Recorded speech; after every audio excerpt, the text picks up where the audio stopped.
ভুয়ো এসটি সার্টিফিকেটে কলকাতা পুলিশে চাকরি। 2012 সালে কনস্টেবল পদে চাকরি পাওয়া প্রায় 100 জনের এসটি সার্টিফিকেট ভুয়ো বলে দাবি। নথি যাচাইয়ে এবার জেলা প্রশাসনের কাছে তথ্য চাইল লালবাজার।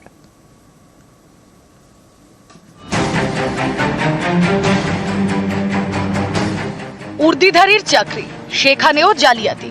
অভিযোগ, ভুয়ো এসটি সার্টিফিকেট দেখিয়ে অনেকেই কলকাতা পুলিশের কনস্টেবল পদে চাকরি পেয়েছেন। সেই নিয়োগ হয়েছিল 2012 সালে। ভুয়ো সার্টিফিকেটে নিয়োগের অভিযোগ পেয়ে ময়দানে নেমে পড়েছে লালবাজার। নথি যাচাইয়ে জেলা প্রশাসনের সঙ্গে যোগাযোগ করা হয়েছে। জেলা প্রশাসনের থেকে কাস্ট সার্টিফিকেট সংক্রান্ত তথ্য চেয়েছে লালবাজার।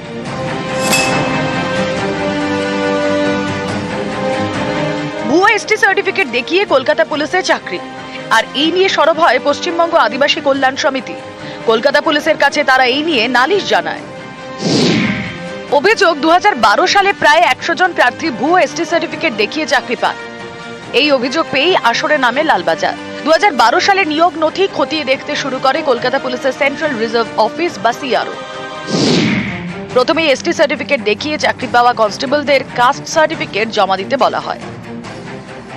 সেই নথি জমা পড়তেই এবার যাচাইয়ের কাজ শুরু। এর জন্য জেলা প্রশাসনের থেকে কাস্ট সার্টিফিকেট সংক্রান্ত তথ্য চেয়েছে লালবাজার। এর আগে ভুয়ো এসটি সার্টিফিকেট দেখিয়ে ডাক্তারিতে ভর্তি হওয়ার অভিযোগ ওঠে। কারচুপি করে এসটি সার্টিফিকেট তৈরি করেন রাজারহাটের যুবক।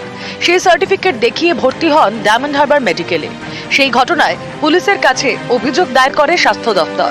এরই মধ্যে ভুয়ো এসটি সার্টিফিকেট দেখিয়ে কলকাতা পুলিশের চাকরির অভিযোগে তদন্ত শুরু করেছে লালবাজার। অনুসন্ধানে নেমে এই সমস্ত কাস্ট সার্টিফিকেট খতিয়ে দেখতে জেলা প্রশাসনের সঙ্গে যোগাযোগ করেছে লালবাজার।